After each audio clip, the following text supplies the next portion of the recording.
하나님 말씀은 레위기 25장 1절부터 7절까지 제가 읽겠습니다. 여호와께서 시내산에서 모세에게 말씀하여 이르시되 이스라엘 자손에게 말하여 이르라. 너희는 내가 너희에게 주는 그 땅에 들어간 후에 그 땅으로 여호와 앞에 안식하게 하라. 너는 6년 동안 그 밭에 파종하며 6년 동안 그 포도원을 가꾸어 그 소출을 거둘 것이나 7째 해에는 그 땅이 쉬어 안식하게 할지니 여호와께 대한 안식년이라. 너는 그 밭에 파종하거나 포도원을 가꾸지 말며 내가 거둔 후에 자라난 것을 거두지 말고 가꾸지 아니한 포도나무가 맺은 열매를 거두지 말라. 이는 땅의 안식년이니라 임이니라. 그 땅의 안식년은 너에게 먹을 것을 주리니 너와 네 남종과 네 여종과 네 품꾼과 너와 함께 거류하는 자들과 네 가축과 네 땅에 있는 들짐승들이 다 그 소출로 먹을 것을 삼을 것이니라. 원전으로 다시 보는 레위기, 오늘은 25장 첫 시간입니다. 25장이 좀 길어서 나누어 가지고 보도록 하겠습니다. 안식년과 희년, 이런 제목으로 말씀을 나누겠습니다. 우리는 보통 안식이라는 것을 알고 있습니다. 근데 안식일만 있는 것이 아니라 안식일은 하루 쉬는 거죠. 근데 안식년은 한 해를 쉬는 것입니다. 그리고 희년은 안식년이 7번 지난 다음에 그 다음 해를 또 쉬는 것이고요. 그걸 특별히 희년이라고 합니다. 그 안식이라는 것은 어떤 의미일까요? 안식이 시작된 거는요, 창세기 2장에 가보면 나오죠. 창세기 2장이 나오는데 사실은 창세기 1장은 2장 4절 전반부까지가 창세기 원래 1장입니다. 창세기 2장에 가보면요, 이게 이렇게 잘 설명되다가 갑자기 이상한 데로 빠지는 게 있어요. 창세기 2장 4절은 두 개의 문장이 나눠지는 건데 연결시켜가지고 이상하게 번역됐거든요. 하나님이 천지가 창조될 때 하나님이 하늘과 땅을 이걸 만드시고 그 다음부터 쭉 설명해서 자세한 내력이나 이렇게 설명하기 때문에 이게 좀 이상하게 됐어요.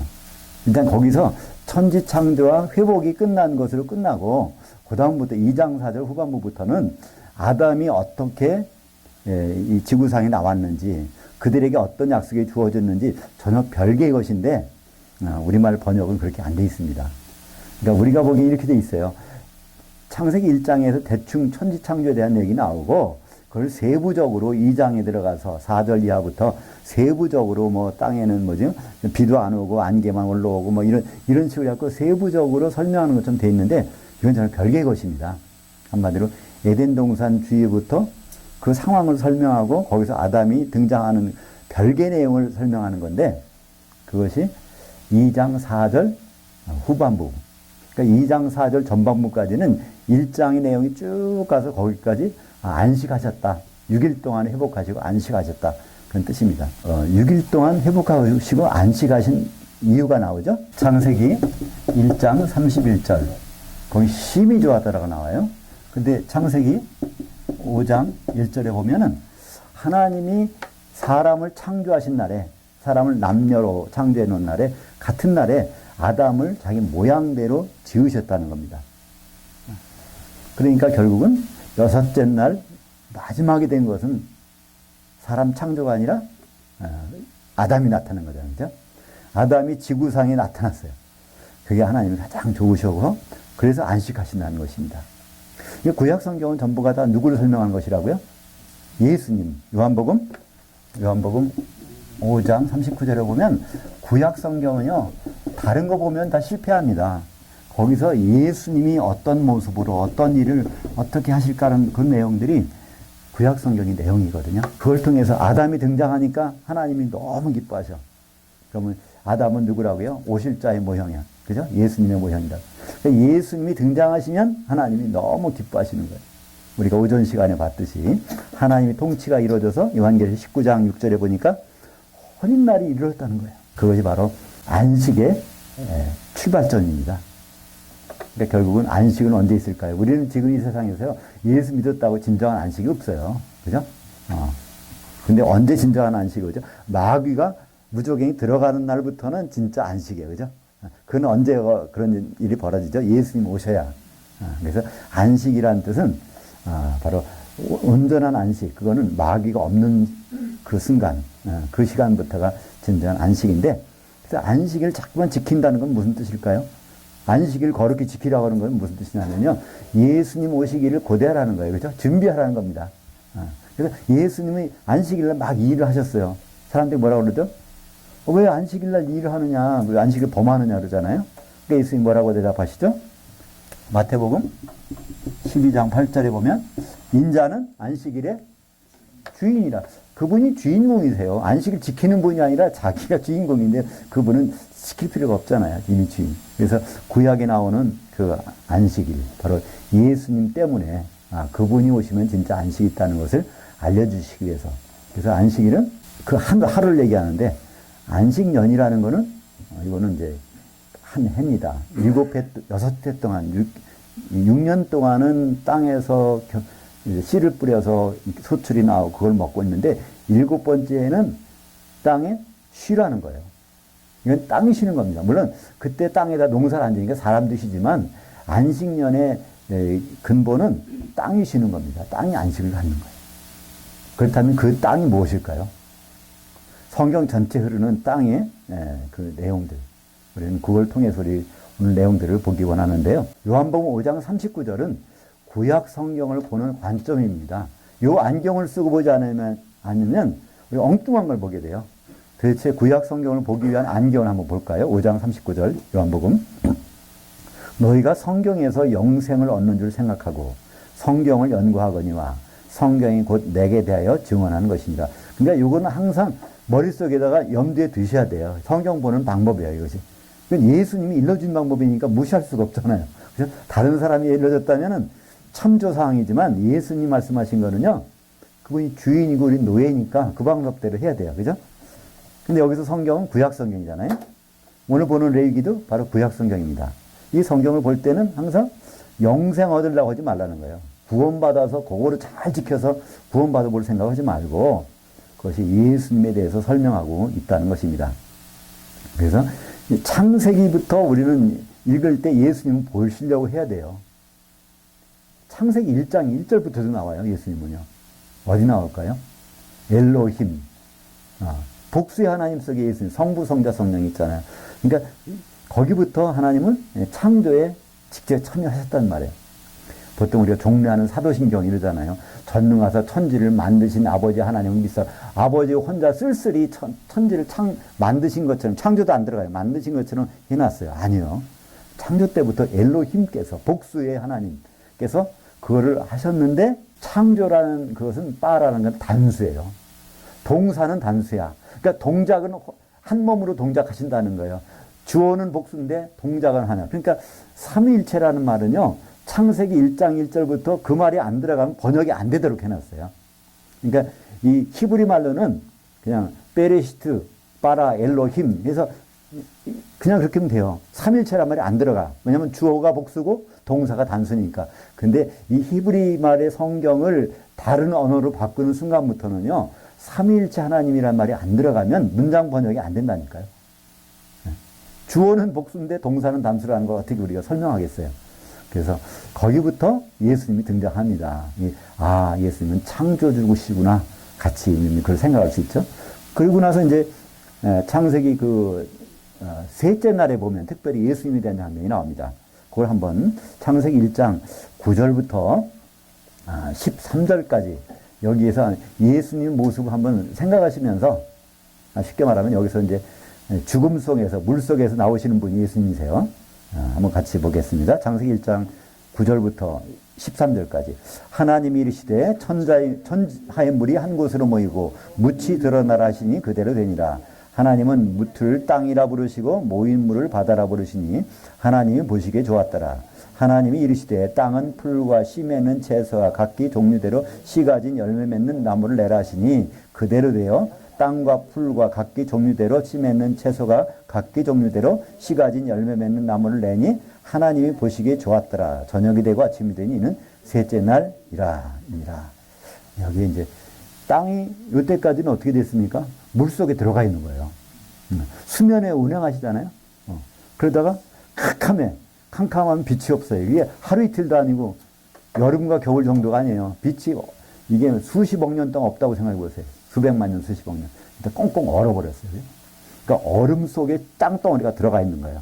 첫째 날 어떻게 이걸 녹이셔야 되니까 빛이 있으라 해서 빛으로 녹여버리니까 수증기가 올라가고 물이 녹아서 물은 땅속으로 스며들어가서 이게 나눠지잖아요. 궁창 위의 물과 궁창 아래 물. 그러면 셋째 날 일이 벌어진 거예요. 땅 속에 들어가야 땅이 죽은 줄 알았는데 이것이 언제나 셋째 날. 이게 땅이 누굴까요? 예수님을 설명하고 있는 겁니다.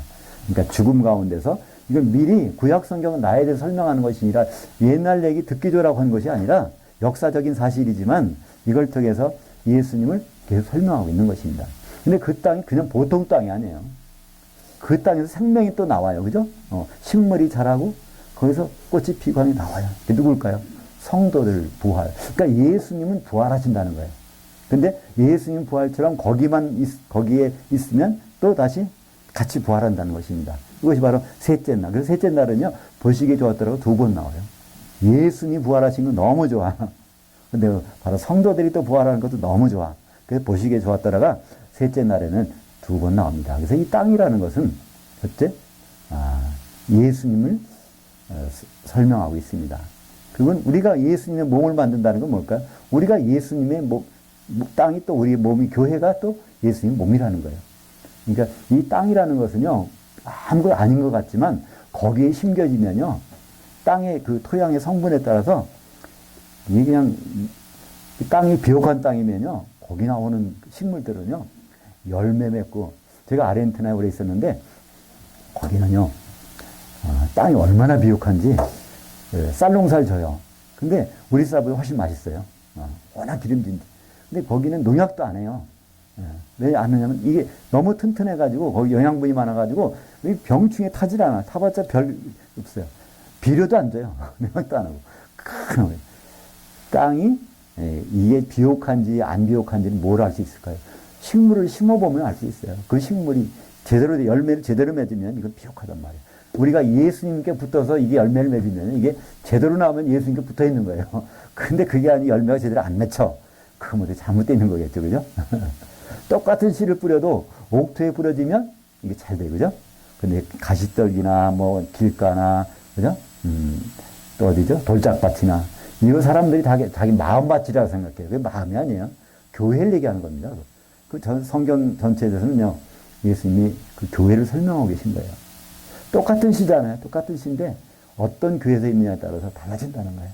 쭉정이도 생길 수 있고 결실도 맺을 수 있고 그러한 땅, 그 땅에 대해서 여기 안식을 지금 말씀하고 있습니다. 그 안식 후에 이 땅이 안식이 된 다음에 거기서 진짜 땅에서 나와야만 이게 소출을 먹을 수 있다는 것입니다. 근데 오늘 말씀에 6절에 보니까요, 이게 우리말 가진 성경은 번역 이상하게 됐어요. 안식년의 소출은 너희가 먹을 것이니 이렇게 나와요. 원래 안식년은 고기 먹으면 안 돼요. 그죠? 근데 6절에 보니까 그걸 또 먹을 것이니 나왔어요. 이게 번역이 어떻게 된 걸까요? 이걸 제대로 번역하면 그 옆에 있는 번역입니다. 땅의 안식년은 너희에게 먹을 것을 줄 것이니. 그러니까 1년 딱 쉬면은 그 안식할 땅에서는, 한 땅에서는 앞으로 6년 동안 틀림없이 먹을 것이 나온다는 거예요. 근데 그걸 안 쉬면은 그런 게 안 나온다는 얘기예요.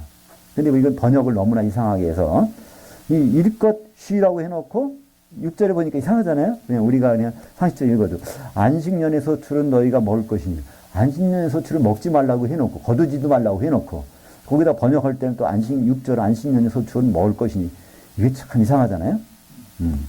근데 원문에는 소출이라는 단어가 없어요. 이 번역하시는 분이 이상하게 소출이라는 걸 넣어가지고 많이 의역을 해버리셨는데, 정확한 거는 안식년의 소출은 그 땅에 안식년을 갖게 하면 반드시 거기에서 6년 동안 그것이 나오게 되는 아주 틀림없는 그런 땅이라는 것을, 그런 땅이라는 여기서 말씀하고 있습니다. 그래서 이 문장도요, 접속사에다가 완료형을 썼어요. 그러니까 접속사에다 완료형을 써. 완료는 원래 끝난 건데 히브리 문법에서 접속사에다 완료형을 집어넣으면요, 앞으로 일어날 일 반드시 하고야 말겠다는 의지가 강력히 들어간 거. 그 첫 번째 나오는 문장이 뭐라고 그랬죠? 창세기 2장 24절은요, 베이라고 하는 접속사에다가 거기다가 완료형을 썼어요. 이게 뭐라고 했죠? 남자가 부모를 떠나게 해서 그 아내와 합해서 한 몸 결혼시키는 것은 하나님께서 반드시 하고야 말리라는 문장이 그건데 오늘 똑같은 형식의 문장이 바로 이 안식년에 나오는 거예요. 땅을 안식년을 하면은 그 땅이 앞으로 6년 동안은 충분히 먹게 그렇게 하시겠다. 욕심내가지고 1년 쉬면은 어떻게 먹어? 이거 조금이라도 심어 먹어야지. 그러면 안 된다는 거예요. 기다리라는 거예요. 그죠?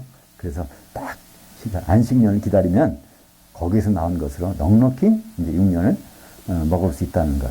이것을 우리에게 말씀하고 있습니다. 그래서 첫째는 땅은 우리 예수님을 얘기합니다. 그래서 가나안 땅도요. 예수님의 땅을 얘기하거든요.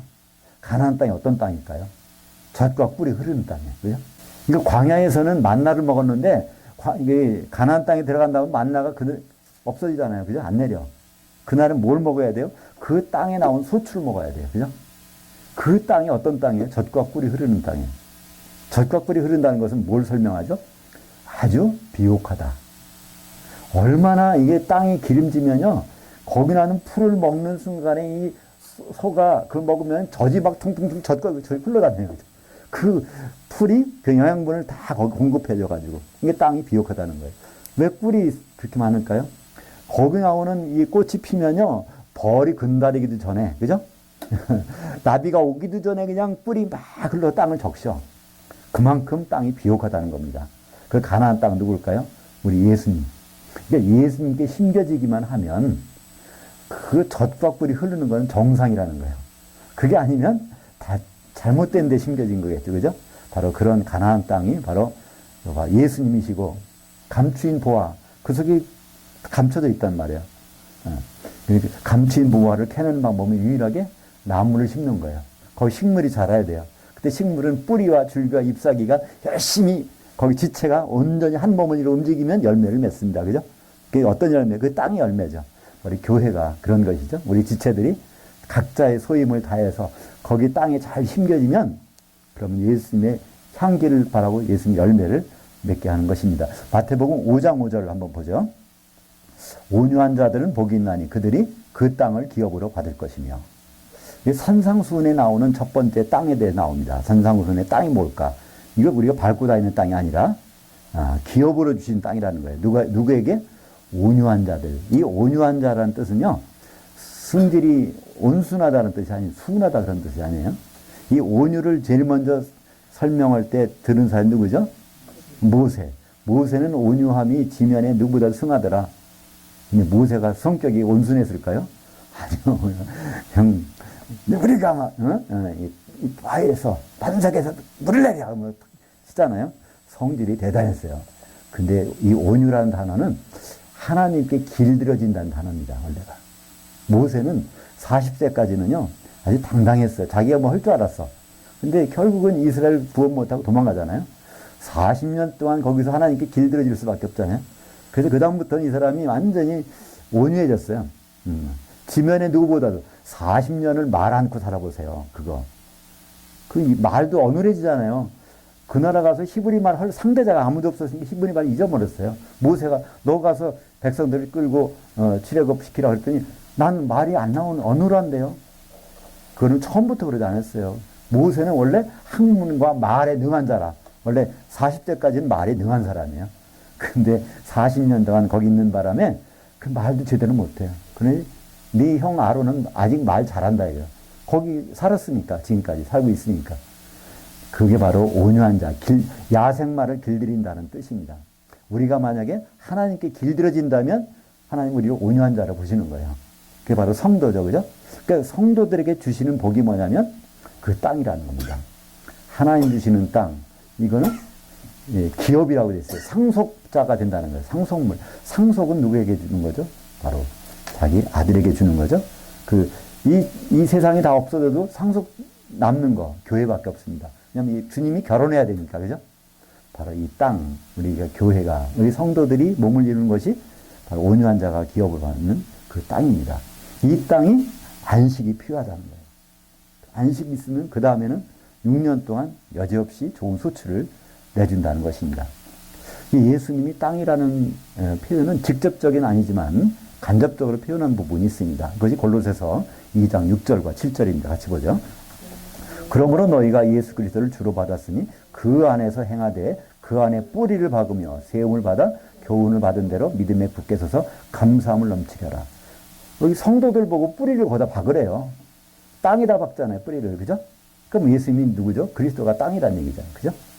따로 뭐라고 여기다가 예수님은 땅입니다. 이렇게 안 해놔도 이 벌써 우리는 우리가 어디에 뿌리를 박고 있는지, 교회는 예수님께 뿌리를 박고 있는 것이죠.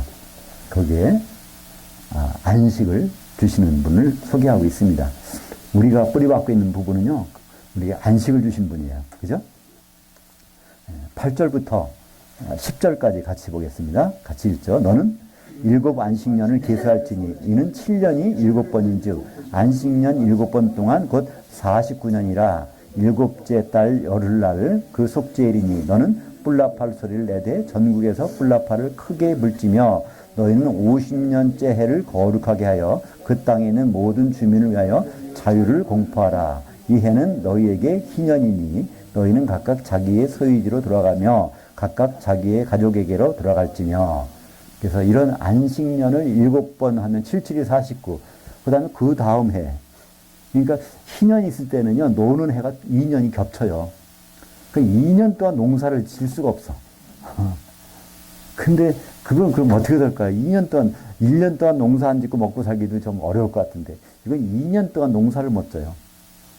그래도 하나님은 그걸 다 어떻게 해주실까요? 그 전해에, 뒤에 나오지만 3년치 먹을 거를 다 그 땅에 내주신다는 거예요. 그러니까 우리는 앞에 일을 걱정할 필요가 없다는 거예요. 하나님의 뜻대로 가기만 하면, 이거 큰일 났네. 그게 아니라는 거예요. 아예 3년치를 해주면 이건 오히려 1년은 남아 돌아가요. 그죠? 그 흰년이 오면 아예 남아 돌아간다는 얘기예요. 그 전부터. 여기에 이제, 안식년이라는 단어가 이제 샤파트라고 하는데, 안식년을 지키는 거는 샤파톤, 안식년은 샤파트, 이렇게 결국 비슷한 말입니다. 근데 이건 결국 7이란 수에서, 이제 나온 건데요. 이때는, 그러니까 50년째 되는 7월 달, 원래, 유대인들은 민가인 달려고 그러냐, 7월이 우리 옛날 구정처럼 설날이라고 그래요. 7월 달이. 그래서 7월 1일 날 나팔을 부는 나팔절이 시작되잖아요. 근데 이게 50년째 되는 한은 7월 1일 날은 물론 그냥 나팔절은 지나가지만 7월 10일 날 희년의 나팔을 불어요. 희년. 우리말 번역은 이제, 기쁘리 짤에서 이제 희년이라고 번역했는데, 원래, 히브리 말로는 이걸 요벨이라고 합니다. 요벨이라는 것은요, 양의 뿔로 만든 나팔을 얘기합니다. 양의 뿔로. 그 뿔로 불면은 이게 뭐가 있다는 거예요. 그럼 결국은 그 나팔, 우리는 언제 보죠? 주님이 오실 때. 그 나팔 소리가 나면 그 다음에 뭐가 있어요? 이제, 천년왕국이 시작되잖아요. 주님이 재림하시고 그러니까 공중에 오시고 그리스도의 심판대 혼인잔치, 천년왕국이 벌어지는, 이제, 요 나팔이 50년째. 이때 특징은 뭘까요? 첫째 땅도 쉬고 사람도 쉬어요. 근데 여기 특징 중에 하나는 자유를 주는 겁니다. 모든 종들 팔렸던 거 그거 다 회복되는 겁니다. 그러니까 유대인들은요, 땅을 받았어요. 근데 무슨 사고가 났든가 무슨 일이 있어갖고 돈이 필요하면 땅을 팔아먹을 거 아니에요. 그죠? 근데 땅을 팔아먹으면 이게 이제 넘게 되는 것이 아니라 50년이 되면 다시 자기께 들어와요. 근데 그 전에, 그러니까 그래서 땅값이 달라진다는 거예요. 앞으로 희년 될 날짜가, 희년 될 해가 40년 남았다 그러면 땅값이 좀 비싸. 근데 희년 될 해가 이제 앞으로 1년밖에 안 남았어. 그건 헐값이야. 왜냐하면 결국 1년 지나면 주인한테 돌려줘야 되니까, 그죠? 그래서 이 50년째 되는 희년은 종으로 팔려가서도 자유한 몸이 되고, 땅도 다 찾고, 모든 걸 찾는 것입니다. 누구한테 속박됐던 걸 다 찾는 거예요. 뭐가 없어지기 때문에 우리는 알 수 있죠? 우리는 누구에게 종로를 탑니까? 마귀에게 종로를 타잖아요? 언제부터요? 선악과 사건 때부터, 그죠?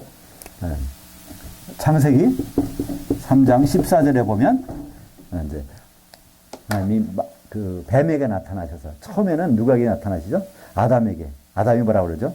너 왜 이게 먹었냐 했더니, 하나님께서 나에게 주셔서 한몸되라고 한 그 아내가 줘서 먹었습니다. 이거 핑계 아닙니다. 그 사실을 말하는 거예요. 그죠? 네. 왜냐면 너는 아내와 앞에서 한 몸이 돼야 돼. 그랬으니까 한 몸 되기 위해서 할 수 없이 먹었다는 거예요. 이게 먹고 싶어서 먹은 것이 아니라 아내가 먹었는데 내가 안 먹고 있으면 한 몸이 안 돼. 하나 죽고 하나 살으니까. 그래서 먹게 됐다는 거예요. 그러니까 그 아내한테 가서 뭐라고 그러죠? 왜 그랬냐 했더니 뱀의 유혹에 빠졌다는 거예요. 자기 원래는 안 그러고 싶었는데. 그 사실이잖아요. 그죠? 그러니까 뱀한테 가는 장면이 창세기 4장 14절입니다. 거기서 뱀에게 저주를 하면서, 그죠? 너는 배로 다니고 동신토록 흙의 티끌을 먹을지니라 그러잖아요. 그 흙의 티끌이 뭐냐면 아담을 창조한 재료예요. 우리가 다 이 흙의 티끌에서 왔단 말이에요. 그러니까 그때부터 배로 다닌다는 것은 땅을, 그러니까 마귀는 세상을 정복하게 돼 있어요. 배로 다니니까 다. 그리고 그 티끌을 먹으니까 우리가 아프기도 해요. 결국 죽기도 해. 다 뭐 때문에? 마귀에게 그런 것을 허락하셨어요. 하나님은 왜 그걸 허락하셨을까요? 우리가 지금 갖고 있는 이게 지금 임시집이잖아요. 그죠? 이 흙의 티끌로 가진 이 집은요, 잠깐 사용하다가 이제 끝내고 부활할 땐 이거는 필요 없습니다. 그죠? 영의 몸을 가지기 때문에 그때 동안 우리를 훈련시키는 기간 동안에 우리는 아플 수도 있고 몸이 안 좋을 수도 있고 뭐 할 수도 있어요. 그 기간 동안 우리는 오히려 욥처럼 깨닫는 거예요. 그죠? 하나님과의 더 친밀한 관계가 이루어지는 거예요. 우리 연약한 몸을 가지고. 그죠? 하여튼 그 마귀는 그것을 우리를 다스리는데 마귀가 없어지면 동신토록 흙의 티끌을 먹을지니라. 없는 순간부터는 우리는 자유하게 되잖아요. 요한계시록 20장 1절에 보면 예수님 천사가 오셔서 무저갱이 열쇠와 쇠사슬을 가지고 마귀를 결박해서 넣으면 1000년 동안 마귀는 무저갱이 있는 거예요. 그게 사실은 희년에 벌어질 일입니다. 그죠? 이렇게 여기 희년은 그 모형이란 말이죠. 진정한 자유, 마귀가 없는 그 세상이 반드시 온다는 것을 여기서 우리에게 말씀해주고 있습니다. 그래서 여호수아서 6장 4절에 보면 희년이란 단어를 거기는 양각이라고 표현했어요. 양각. 양각은 뭐 두 개 같은 그게 아니라 양의 뿔이라는 거예요. 양뿔 가지고 나팔을 만들어서 불었단 말이죠. 네, 그래서 그래서 원래는 나팔이란 말이 따로 있어요. 쇼파르라고. 나팔을 불다라는 뜻도 있는데 그 나팔이 재료가 뭐냐를 설명하는 때는 그거를 요벨이라고 한단 말이죠. 그거를 부는 해가 바로 희년이라고. 그래서 나팔이란 단어를 양뿔로 만든 나팔이란 단어를 갖다가 희년이란 단어로 그냥 똑같이 영어에서는 뭐라고 씁니까? 주빌리라고 하죠. 요벨을 주빌리라고. 희년을. 여기 요벨을 제의를 해가지고 이렇게 발음을 바꿔놓은 거예요. 그죠? 그래서 요벨. 그러니 원래 이 양의 나팔로 7월 10일 날, 50년째 7월 10일 날 부는 그거를 아예 요벨, 그 주빌리, 희년이라고 이렇게 보통 알고 있는 것입니다. 그러니까 이것이 언제 임하는지 누가복음 4장 18절에 예수님은 이사야서 61장에는 고네요. 희년에 벌어질 것을 가지고 한번 말씀하셨어요. 예수님이 그것 때문에 오셨다는 거예요. 누가복음 4장 18절에 예수님이 이사야서 61장에 있는 내용을 말씀하신 거 한번 볼까요? 주의 영이 내게 임하셨으니 이는 가난한 자에게 복음을 전하게 하시려고 내게 기름을 부으시고 나를 보내사 포로된 자에게 자유를, 눈먼 자에게 다시 보게 함을 전파하며 눌린 자를 자유스럽게 하고 주의 은혜의 해를 전파하게 하려 하심이라 하였더라. 그러니까 결국 예수님 오셔서 주의 은혜의 해, 희년이 있다는 것을 이제 전파하신다는 거예요. 그 희년은 어떤 해? 마귀가 없어진 해. 1000년 동안. 그죠? 그러니까 예수님 오신 목적은요, 천년왕국이 있다는 걸 알려주고 오셨어요. 그러면 천년왕국 때에 그 일이 벌어지는 거예요. 근데 우리는 너무나 급해가지고 천년이 오기 전에, 우리가 죽기 전에 빨리 결과를 보고 싶어요. 그죠? 지금 당장 보고 싶어. 예수님 믿으면은 그 결과를 지금 보려고 하는 거예요. 근데 예수님은 그게 아니라는 거예요. 희년을 설명해 주러, 전파하러 오셨다는 것입니다. 그러니까 우리가 희년의 소망이 있다는 것은요, 부활의 소망이 있는 거고요. 그죠? 이 세상에는 결코 만나지 못해요. 왜냐하면 이 천년왕국이라는 건 주님이 오셔야 되니까. 주님 오실 때까지 우리가 살아있으면 다행이지만 죽었으면 부활을 해야 되잖아요. 여기 그대로 있네요. 한번 더 읽어보죠. 창세기 3장 14절과 19절. 그러니까 14절은 뱀에 대한 얘기고요. 19절은 아담에 대한 얘기인데요. 한번 같이 창세기 3장 14절 19절 읽겠습니다. 여호와 하나님이 뱀에게 이르시되 내가 이렇게 하였으니 내가 모든 가축과 들의 모든 짐승보다 더욱 저주를 받아 배로 다니고 살아있는 동안 흙의 티끌을 먹을지니라. 내가 흙으로 돌아갈 때까지 얼굴에 땀을 흘려야 먹을 것으로 먹으리니 내가 그것에서 취함을 입었음이라. 너는 티끌이니 티끌로 돌아갈 것이니라 하시니라. 예수님 분명히 거기 지정해요. 티끌. 우리가 흙에서 왔다 그러는데 정확히 말하면 흙의 티끌에서 아담이 지어졌고 우리도 마찬가지입니다. 아담이 왜 이름이 아담이라고 그랬죠? 흙이 아담하니까, 그죠? 흙을 아담아에서 티끌벗을 쳤다 해서 이름을 아담이라고 줬습니다. 그러니까 그 말씀을 창세기 14절에서 하시고 뱀에게 그 티끌을 먹는 권세를 주셨고, 그 다음에 19절에서 아담한테 네 육신은 티끌이야. 육신의 공격을 당하는 거 우리는 사탄이 하나님이 허용하셨어요. 그렇다고 우리가 하나님 원망할까요? 아니요. 그 하나님이 그렇게 하시는 뜻이, 회초리를 들면요, 부모님이 나빠서가 아니라 부모님의 좋은 의도가 있기 때문에 회초리를 드시잖아요. 그죠? 그래서 결국은 회초리를 맞게 되면 나중에는 좋은 결과가 나올 수 있는 것처럼 우리는 그렇게 보시면 좋습니다. 그래서 마귀를 그때까지 내버려 두신 것은 우리를 조금 더 다듬어 쓰시겠다는 하나님의 배려라고 볼 수 있죠. 그래서 이 마귀가 없어지는 장면을 성경은 요한계시록에서 기록하고 있습니다. 요한계시록 20장 1절과 2절, 3절을 같이 보죠. 또 내가 보매 천사가 무저갱의 열쇠와 큰 쇠사슬을 그의 손에 가지고 하늘로부터 내려와서 용을 잡으니 곧 옛 뱀이요 마귀요 사탄이라. 잡아서 1000년 동안 결박하여 무저갱에 던져 넣어 잠그고 그 후에 인봉하여 1000년이 차도록 다시는 만국을 미혹하지 못하게 하였는데, 그래서 1000년이란 기간 동안은 이 마귀가 없는 거예요. 마귀는 다른 이름으로 사탄이고 뱀이고 그렇습니다. 마귀도 있고, 어떤 분들은 마귀들이라고 그러는데요. 성경은 마귀들이라는 단어는 없습니다. 마귀는 단수입니다. 사탄도 단수고요. 마귀도 단수고, 용도 단수고, 뱀도 단수예요. 그죠? 다 같은 존재가, 이거는, 형태나 일하는 사역의 내용에 따라서 이름이 좀 바뀌어질 뿐입니다. 사실 창세기 나오는 그 뱀이 사탄 마귀인지는요, 아무도 몰랐어요. 그냥 뱀이라고. 그게 사탄이라고 그러지. 요한계시록 12장 9절에 가서 창세기 에덴 동산에서 있던 뱀이 바로 사탄이요, 마귀요, 그 뱀이라, 그거를 거기서, 처음 나오고요. 마지막으로 여기서 20장에서 한 번 더 얘기합니다. 그러니까 성경은 끝까지 보지 않으면 앞에 있는 게 뭔지 몰라요. 근데 그 전에 아는 분들은 뭘까요? 남한테 귀로 들어서 대충 아는 거예요. 그죠?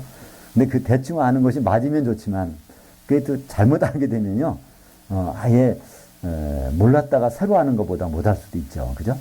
하여튼, 창세기 3장에 나왔던 그 옛 뱀. 그래서 아예 옛 뱀. 옛날 거기 있던 그 뱀. 모든 뱀이 사탄이 아닙니다. 어떤 목사님은 그랬다 그러죠?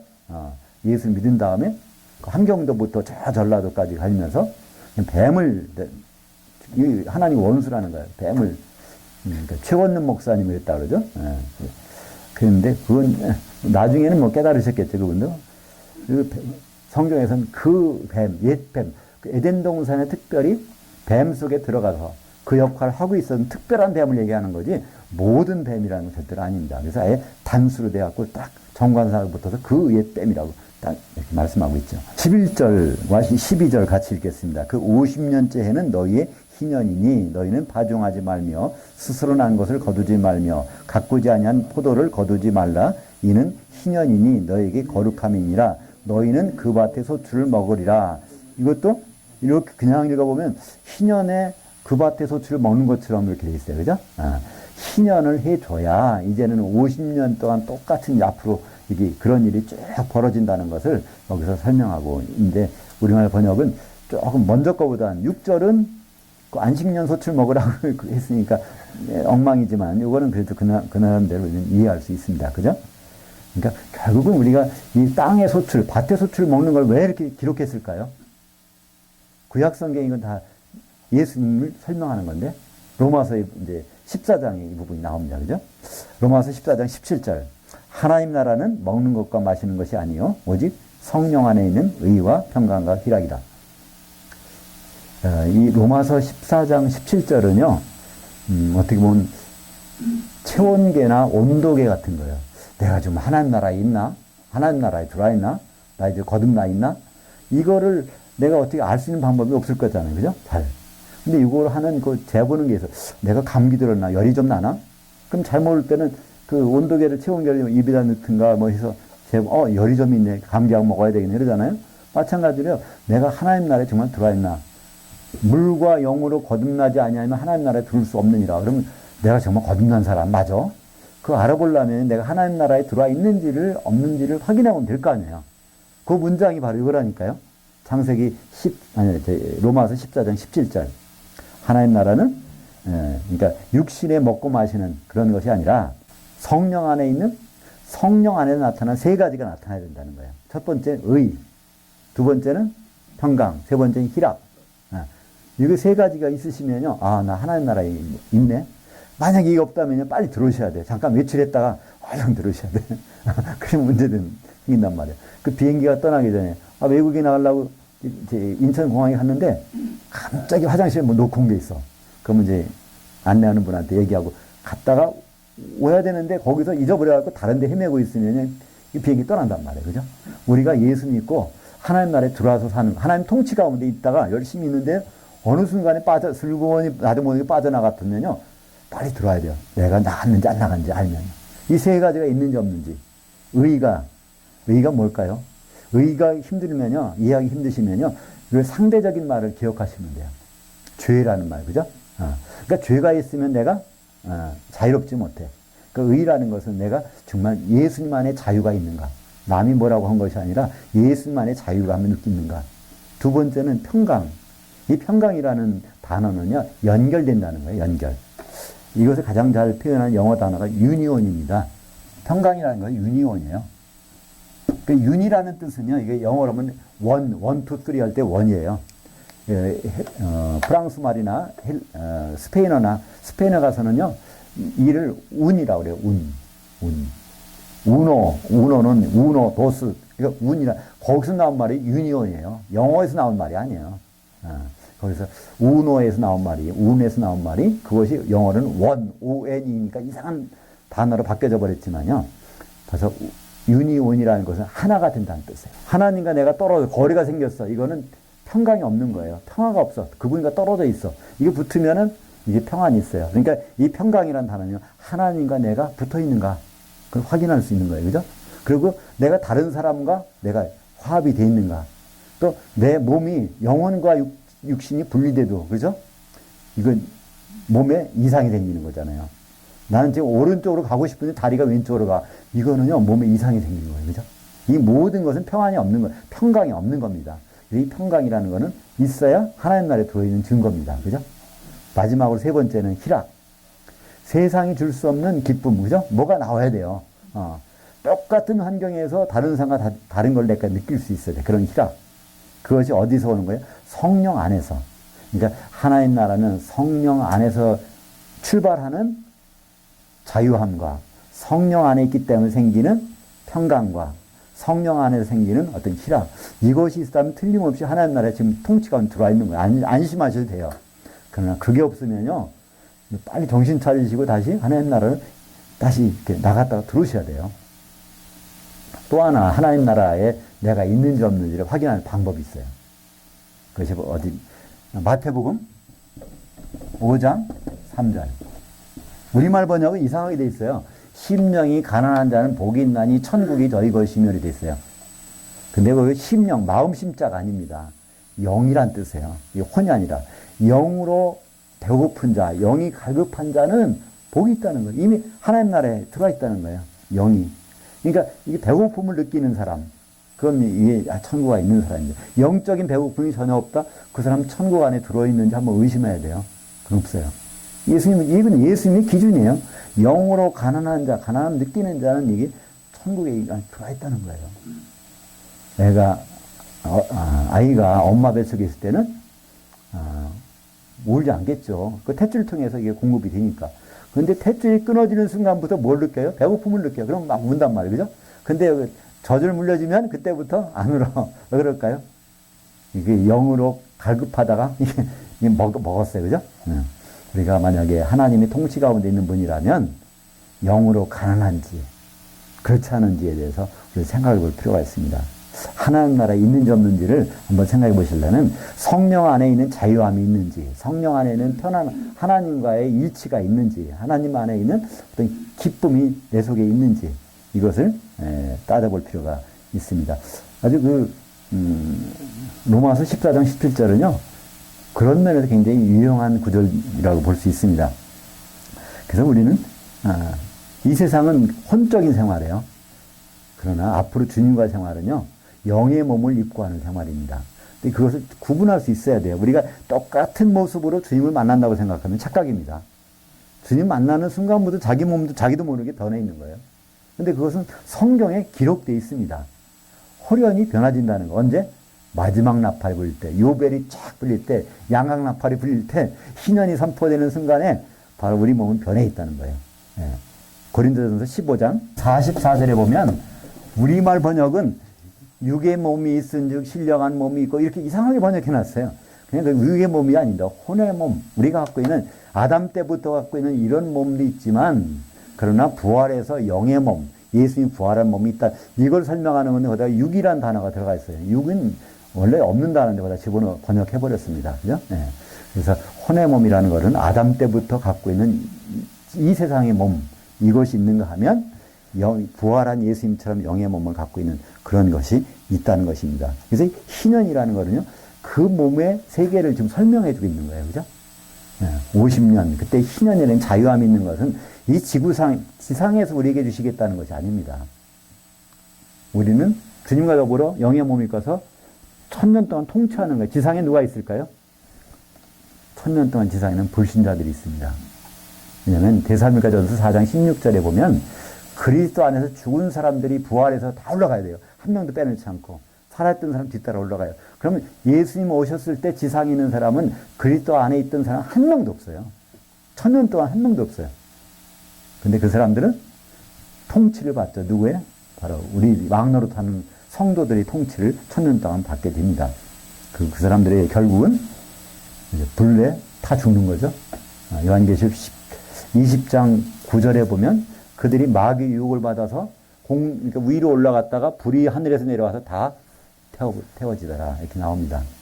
결국은 천년왕국의 주인공은요, 성도들이에요. 성도들이 뭐 하라고? 멋있는 통치, 약속받은 통치를 하는 기회가 누가 더불어? 그리스도와 더불어. 영의 몸을 입고. 그것이 바로 천년왕국이지, 이 세상에서 그 사자굴에 들어가서 손도 한번, 독사굴에도 손도 넣어보고, 사자가 풀을 뜯고 있는가, 나 안 자고 먹나, 이거 하는 것이 아니란 말이에요. 그죠? 그거는 땅에 불신자들이 그런 것을 하는 것을 우리는 공중에서 통치하면서 보는 그것이 바로 희년이고 바로 천년왕국입니다. 그래서 이 모든 일들은요, 13절 이하에 보니까 하나님이 이걸 다 정하시고 하신다는 거예요. 근데 그 이름이 뭐라고요?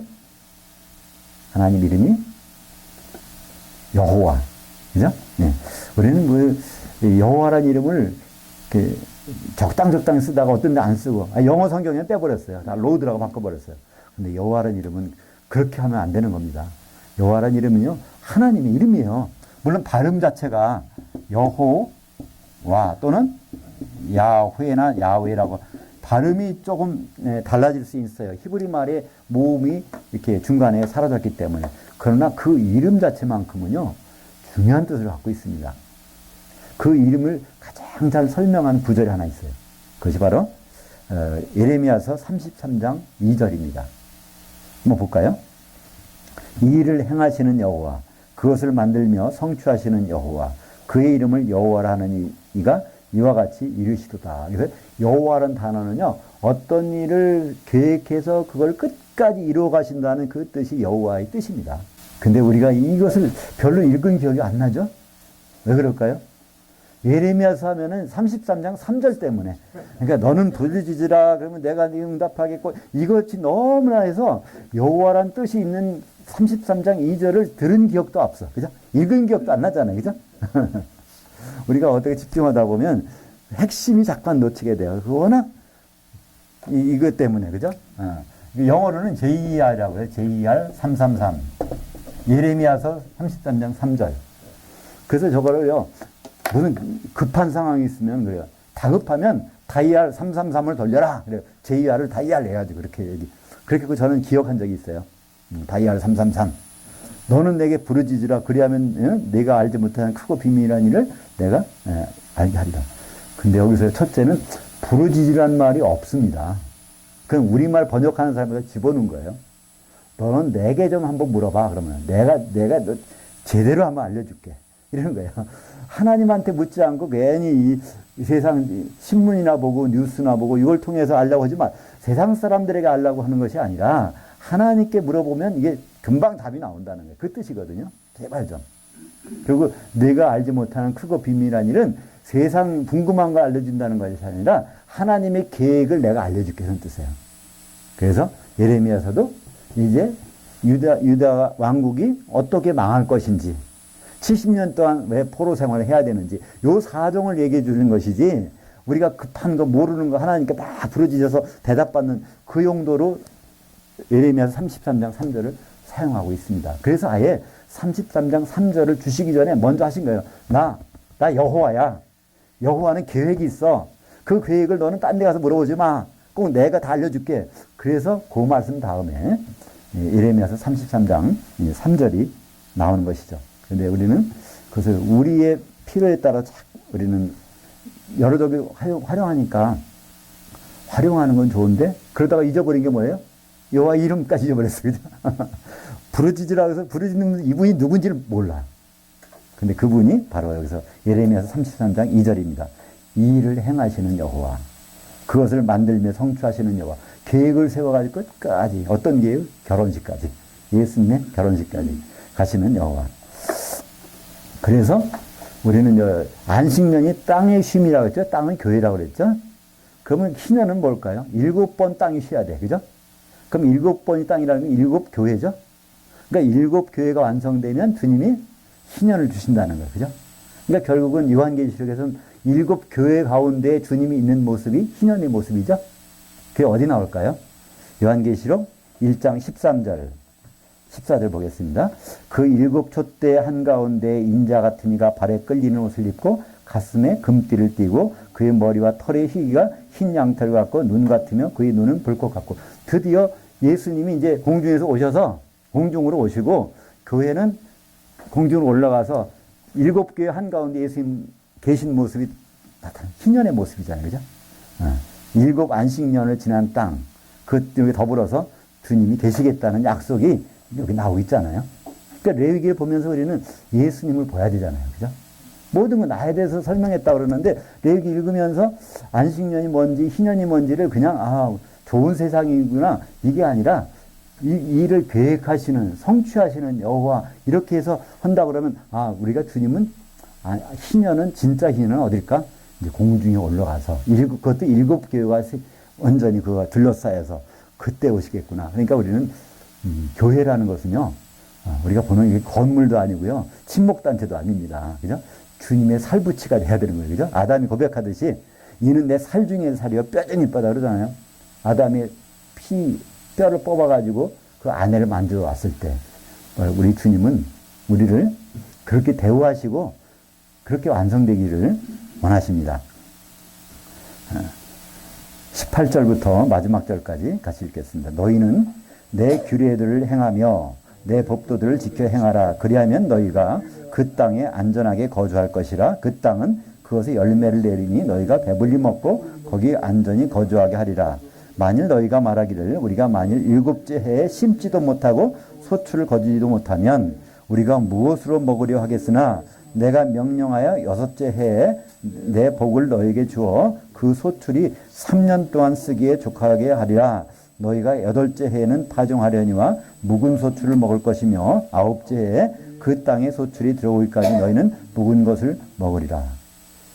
그래서 희년 때는 안식년 다음이니까 안식년도 땅을 쉬어야 되고 희년도 땅을 쉬어야 되고 그럼 우리가 어떻게 먹고 살아요? 근데 하나님은 그거 걱정할 필요 없다잖아요. 6째 해에 다 3년치를 농사가 다 되게 해주시겠다는 거예요. 그죠? 그래서 우리는 그 내일에 그것을 바라보며 사는 사람이라는 것입니다. 주님이 가르쳐준 기도에 그 부분이 있죠. 6장, 마태복음 6장 11절. 오늘 우리에게 내일의 그 떡을 주시옵고. 원래 우리말 번역은 일용할 양식이라고 됐잖아요. 일용할 양식이라는 번역이 아주 잘못된 겁니다. 그런 말이 없어요. 일용할 양식이라는. 에피우시오스라는 것은 내일이란 뜻이에요. 내일의 것. 우리가 지금 구하는 것이 오늘 거 구하십니까? 아니요. 내일 걸 구하라는 거예요. 근데 그 내일은 안식입니다. 안식에 대한 거예요. 내일 거 주시는 것은 안식일 될 때 주세요. 광야에서 만나를 내릴 때 매일매일 만나를 내려주셨어요. 근데 다음날 내일 거 주신 날이 언제일까요? 내일 안식일에는 안 내리니까 그 전에 주신단 말이죠. 그러니까 항상 우리는 구할 것이 바로 그 안식에 주님이 주신 안식을 그날을 위해서 구해야지 오늘 거로 하는 것은요. 당연히 주시겠다잖아요. 아예 3년치를 주시겠다는데 미리 다. 그러니까 오늘 거는 사실 구할 필요도 없는 거예요. 그분이 알아서 다 주시고 아예 내일 걸 구하면 아주 3년치까지 같이 주신다는 것이죠. 그러니까 우리가 이 안식이라는 것은 마귀가 없어지는 것이 진정한 안식입니다. 마귀가 없어지려면요. 예수님 오셔서 마귀를 무적행이라 결박, 그때까지는 진정한 안식은 없어요. 그래서 그것은 안식일도 있고 안식년도 있고 희년도 있지만 전부가 다 예수님을 통해서, 안식일은 주인이 예수님이시고 6일 동안 한 다음에 아담이 예수님 모형으로 나타났을 때 안식이 있었으니까 그 안식년은 땅이 쉬는 거예요. 그죠? 땅, 교회가 쉬는 거고요. 결국 그 교회가 7교회가 온전한 안식에 들어갈 때 바로 주님이 오셔서 요한계시를 보면 7촛대 한가운데 주님의 모습, 만나는 모습을 우리에게 보여주고 있습니다. 기도하고 있습니다. 하나님 아버지 감사합니다.